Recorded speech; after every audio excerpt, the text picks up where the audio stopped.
जय हिंद। नमस्कार साथियों, आप सभी लोगों का मोस्ट वेलकम है आज के इस नए क्लास में।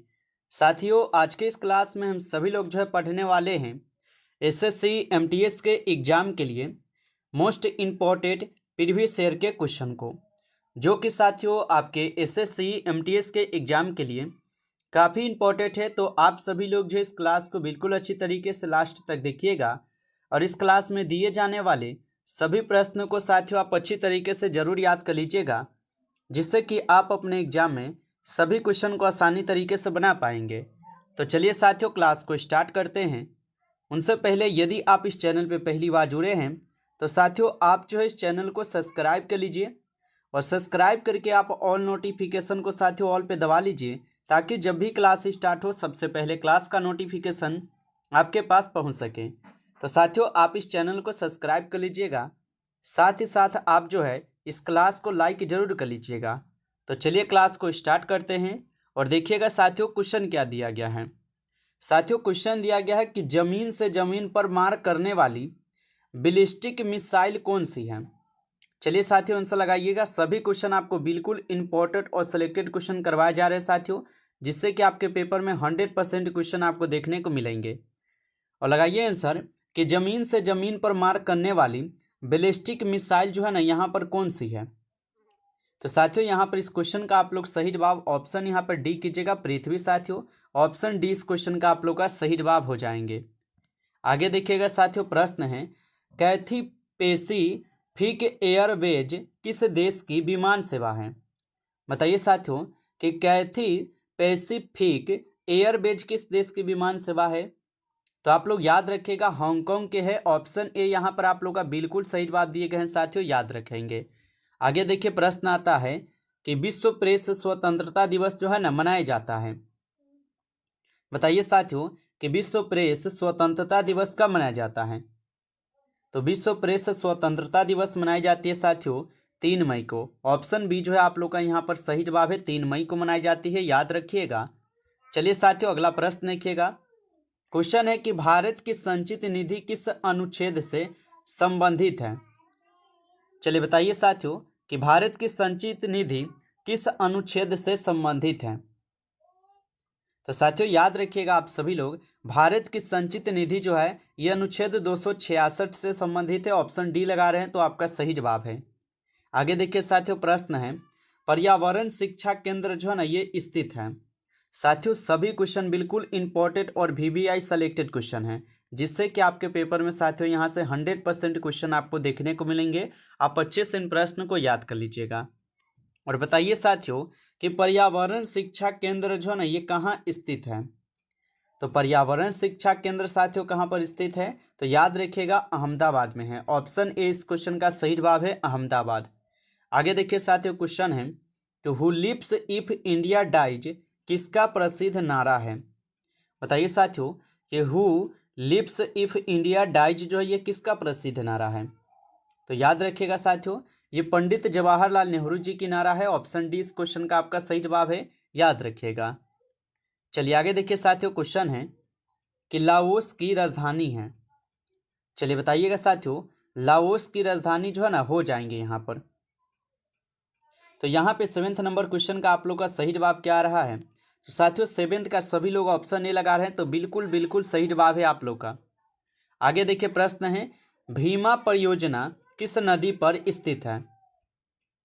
बताइए साथियों भीमा परियोजना ये किस नदी पर स्थित है। तो याद रखिएगा भीमा परियोजना पवना नदी पर स्थित है। तो ऑप्शन सी सही जवाब है, पवना नदी। आगे देखिए साथियों, प्रश्न है संविधान संशोधन की प्रक्रिया किस देश से ली गई है। चलिए साथियों आंसर लगाइए, संविधान संशोधन की प्रक्रिया किस देश से ली गई है। तो संविधान संशोधन की प्रक्रिया ली गई है दक्षिण अफ्रीका से। ऑप्शन ए आपका सही जवाब है, दक्षिण अफ्रीका से ली गई है। आगे देखिए साथियों, प्रश्न आता है कि गामा किरणें की खोज किस वैज्ञानिक ने की थी। चलिए बताइएगा साथियों कि गामा किरणें की खोज किस वैज्ञानिक ने की थी। तो गामा किरण की खोज करते हैं साथियों आपके कौन, तो बैकुरल। ऑप्शन यहाँ पर आप लोग का ऑप्शन ए बिल्कुल सही जवाब है, बैकुरल के द्वारा गामा किरणें की खोज की जाती है। अगला प्रश्न क्वेश्चन है कि उच्च न्यायालय के मुख्य न्यायाधीश की नियुक्ति कौन करता है। चलिए साथियों बताइएगा, उच्च न्यायालय के मुख्य न्यायाधीश की नियुक्ति जो है ना कौन करते हैं? तो याद रखिएगा, उच्च न्यायालय के मुख्य न्यायाधीश की नियुक्ति जो है राष्ट्रपति करते हैं। ऑप्शन ए लगा रहे हैं, तो आपका सही जवाब है राष्ट्रपति। आगे देखिए साथियों, प्रश्न आता है और प्रश्न दिया गया है कि मनसबदारी प्रणाली किसने आरंभ की थी? चलिए साथियों आंसर लगाइएगा, मनसबदारी प्रणाली को किसने आरंभ की थी? तो याद रखिएगा साथियों, मनसबदारी प्रणाली को आरंभ किए जाते हैं आपके अकबर के द्वारा। तो ऑप्शन डी इस क्वेश्चन का आप लोग का सही जवाब है, अकबर के द्वारा। अगला प्रश्न आता है, किस दिन को अंतर्राष्ट्रीय अहिंसा दिवस के रूप में मनाया जाता है? बताइए साथियों, किस दिन को अंतर्राष्ट्रीय अहिंसा दिवस के रूप में मनाया जाता है? तो आप लोग याद रखिएगा साथियों, 2 अक्टूबर को हम लोग मनाते हैं। ऑप्शन बी इस क्वेश्चन का यहाँ पे सही जवाब है, याद रखेंगे। चलिए आगे देखिए, क्वेश्चन है कि बाबूजी के उपनाम से किन्हें याद किया जाता है? तो बाबूजी के उपनाम से साथियों किन्हें याद किए जाते हैं? तो आप लोग बताएंगे जगजीवन राम को। ऑप्शन बी लगा रहे हैं, तो आप लोग का सही जवाब है, याद रखेंगे। चलिए आगे देखिए, प्रश्न है साथियों, क्वेश्चन है कि संविधान का कौन सा संशोधन राजनीतिक दल बदल से संबंधित है? साथियों आप लाइक नहीं किए हैं इस क्लास को, तो आप ज़्यादा से ज़्यादा इस क्लास को साथियों लाइक कर लीजिएगा। चैनल पे पहली बार जुड़ रहे हैं तो आप इस चैनल को भी सब्सक्राइब कर लीजिए। सब्सक्राइब करके आप ऑल नोटिफिकेशन को जरूर ऑल पे दबा लीजिएगा, ताकि जब भी क्लास स्टार्ट हो सबसे पहले क्लास का नोटिफिकेशन आपके पास पहुंच सकेंगे। तो साथियों आप इस चैनल को सब्सक्राइब जरूर कर लीजिएगा। और पीडीएफ चाहिए आपको रिवीजन के लिए, तो आप कमेंट करके हमें बता सकते हैं। और बताइए साथियों, संविधान का कौन सा संशोधन राजनीतिक दल से संबंधित है? तो साथियों याद रखिएगा आप सभी लोग, यह आपके 52वां संविधान संशोधन है। ऑप्शन बी इस क्वेश्चन का सही जवाब है। अगला प्रश्न आता है, क्वेश्चन है निम्नलिखित में से कौन सा पंचायती राज से संबंधित है?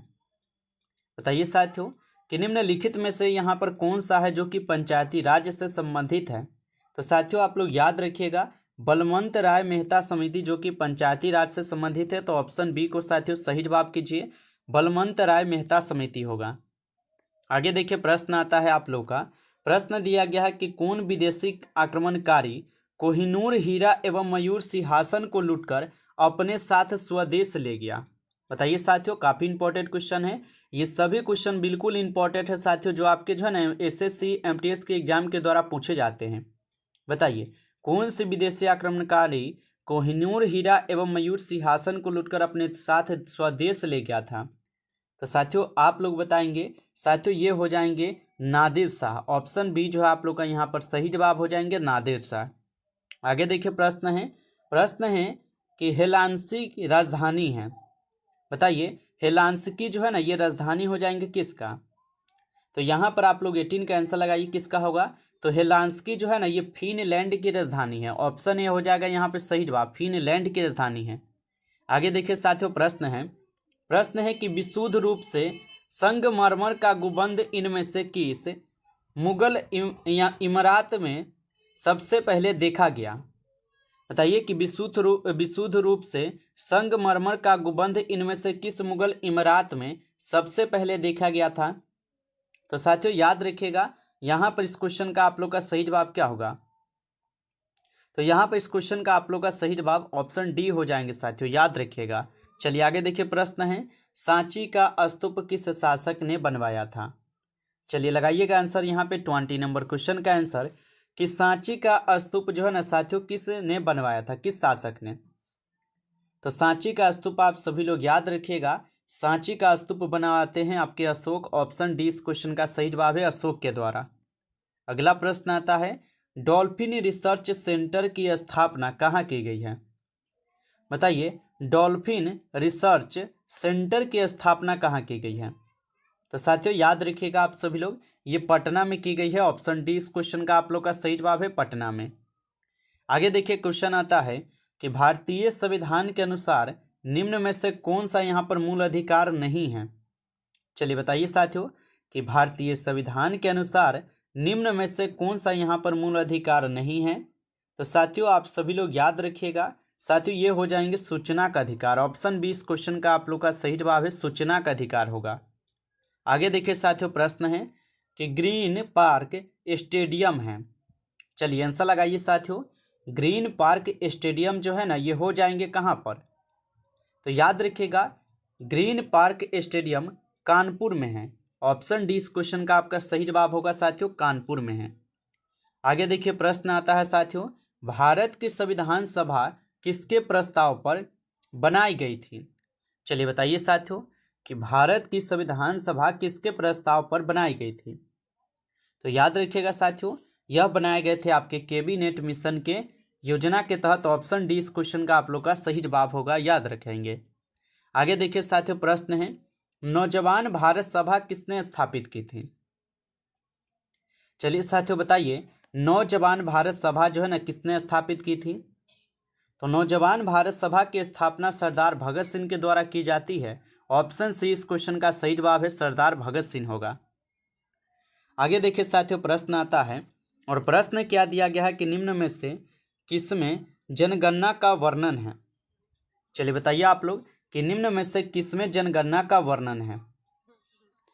तो साथियों याद रखिएगा जनगणना का वर्णन जो है आपकी किसमें की गई है, बताइए जल्दी से। तो यहाँ पे इस क्वेश्चन का आपका सही जवाब क्या हो जाएंगे? ऑप्शन डी होगा, इनमें सभी में की गई है। ऋग्वेद, आईने अकबरी और अर्थशास्त्र ये सभी में की गई है। तो ऑप्शन आप लोग डी कीजिएगा इस क्वेश्चन का आंसर, इनमें सभी। आगे देखिए साथियों प्रश्न है, उत्तर भारत में खरीफ तो दक्षिण भारत में रबी की फसल कौन है? बताइए उत्तर भारत में खरीफ तो दक्षिण भारत में रबी की फसल कौन होगा? तो तिल बताइएगा साथियों, तिल हो जाएंगे। ऑप्शन सी सही जवाब है। आगे देखिए प्रश्न है, विद्युत शक्ति का मात्रक है। चलिए आंसर लगाइएगा साथियों, विद्युत शक्ति का मात्रक हो जाएंगे। तो विद्युत शक्ति का मात्रक होता है किलोवाट। ऑप्शन बी इस क्वेश्चन का आपका सही जवाब है, किलोवाट होता है। चलिए आगे देखिए साथियों क्वेश्चन है, नेहरू रिपोर्ट जो है ना कब प्रकाशित हुई थी? चलिए साथियों आंसर लगाइएगा, नेहरू रिपोर्ट जो है ना ये कब प्रकाशित हुई थी? तो याद रखिएगा साथियों नेहरू रिपोर्ट जो है सन 1928 में प्रकाशित होता है। ऑप्शन बी इस क्वेश्चन का सही जवाब है, 1928। आगे देखिए साथियों प्रश्न आता है, माउंट कोसी यूनेस्को किस महाद्वीप का सर्वोच्च यहाँ पर शिखर है? तो माउंट कोसी यूनेस्को किस महाद्वीप का सर्वोच्च शिखर है? तो साथियों याद रखिएगा आप सभी लोग, यह हो जाएंगे आपके किसका? तो ऑस्ट्रेलिया का। ऑप्शन यहाँ पर आप लोग का डी इस क्वेश्चन का सही जवाब है, ऑस्ट्रेलिया होगा। आगे देखिए साथियों प्रश्न है कि झीरी मेला, किसान मेला किस जगह आयोजित जो है ना किया जाता है? तो झीरी मेला और किसान मेला किस जगह पर आयोजित किए जाते हैं? तो याद रखेंगे साथियों जम्मू कश्मीर में। ऑप्शन ए सही जवाब है, जम्मू कश्मीर। अगला प्रश्न आता है, कर्नाटक में प्रसिद्ध बौद्ध मठ है। चलिए बताइए साथियों कि कर्नाटक में प्रसिद्ध बौद्ध मठ हो जाएंगे। तो कर्नाटक में प्रसिद्ध बौद्ध मठ जो है साथियों कौन हो जाएंगे? तो यहाँ पर इस क्वेश्चन का आप लोग का सही जवाब ऑप्शन यहाँ पर बी हो जाएंगे साथियों। 30 यहाँ पे 2 का सभी लोग बी लगा रहे हैं। आगे देखिए प्रश्न देखिए क्वेश्चन है, राष्ट्रपति पर महाभियोग की प्रक्रिया का वर्णन किस आर्टिकल में किया गया है? तो राष्ट्रपति पर महाभियोग की जो प्रक्रिया का वर्णन है ये कौन से आर्टिकल में है? तो साथियों आप लोग बताएंगे आर्टिकल 61 में। ऑप्शन बी इस क्वेश्चन का सही जवाब है, अनुच्छेद 61 में आप लोग बताएंगे साथियों। आगे देखिए प्रश्न आता है आप लोग का, क्वेश्चन है कि हरि के बांध किस नदी पर स्थित है? तो हरि के बांध जो है साथियों ये किस नदी पर स्थित है? तो याद रखिएगा हरि के बांध जो है ये साथियों ब्यास नदी पर स्थित है। ऑप्शन सी इस क्वेश्चन का सही जवाब है। चलिए आगे देखिए साथियों प्रश्न आता है, प्रश्न है कि निम्न में से कौन सा रोग केवल जुगाली करने वाले पशुओं में होता है? तो निम्न में से कौन सा रोग हो जो कि केवल जुगाली करने वाले पशुओं में होते हैं? तो आप लोग याद रखिएगा अफारा रोग साथियों। ऑप्शन यहाँ पर डी इस क्वेश्चन का सही जवाब है। नमस्कार साथियों, इस क्लास में टॉप 35 क्वेश्चन थे जो कि काफ़ी इंपॉर्टेंट और सेलेक्टेड क्वेश्चन थे। और साथियों ये हर एक टॉपिक से क्वेश्चन लिए जा रहे हैं जो कि आपके एग्जाम के लिए काफ़ी इंपॉर्टेंट क्वेश्चन है। तो आप अच्छे से इन प्रश्न को याद कर लीजिएगा। साथियों क्लास अगर आपको अच्छा लगा है तो आप इस क्लास को ज़्यादा से ज़्यादा लाइक कर लीजिए। चैनल पर पहली बार जुड़े हैं तो आप इस चैनल को सब्सक्राइब कर लीजिए और सब्सक्राइब करके ऑल नोटिफिकेशन को दबा लीजिए ताकि जब भी क्लास स्टार्ट हो सबसे पहले क्लास का नोटिफिकेशन आपके पास पहुंच सके। तो आप इस चैनल को सब्सक्राइब कर लीजिए। चलिए फिर मिलते हैं आपसे एक नई टॉपिक के साथ नेक्स्ट क्लास में। तब तक के लिए जय हिंद, जय भारत।